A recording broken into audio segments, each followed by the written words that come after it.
আসসালামু আলাইকুম ওয়া রাহমাতুল্লাহ। সুপ্রিয় মুসলিম ভাই বোনেরা, আশা করি আপনারা সকলে অনেক ভালো আছেন। আমি এখন বর্তমান চলে আসছি মসজিদুল হারামে। দেখুন লক্ষ লক্ষ হাজিরা তারা আসছেন মসজিদুল হারামে, তওয়াফ করতেছেন, সালাত আদায় করার জন্য আসছেন।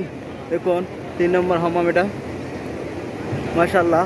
অনেক গরম, অনেক প্রচণ্ড রোদের তাপ, যার কারণে কুলিং স্প্রে চলতেছে এখন। দেখুন কুলিং স্প্রে,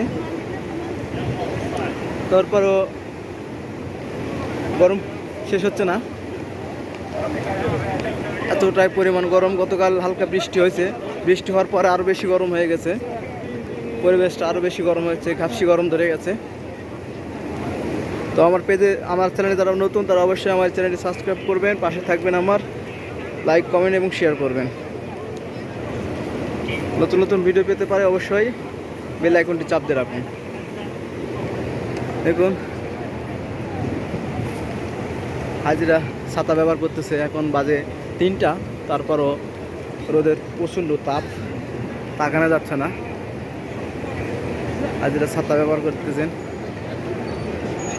দেখুন লকটা থেকে হাজিরা বের হয়ে আসতেছেন হোটেল থেকে। দেখুন উমরা করার জন্য যাচ্ছেন। গরমের কারণে হাজির চাপ একটু কম আছে। মাগরিবের আসরের পরে হাজি অনেক চাপ সৃষ্টি হয়ে যাবে। এখন শুরু হয়েছে, আসা শুরু হয়ে গেছে হাজিদের, মাশাআল্লাহ। গরমের কারণে হাজিরা হোটেলে আছেন, কেউ মিনাই গেছেন পাথর নিক্ষেপ করার জন্য।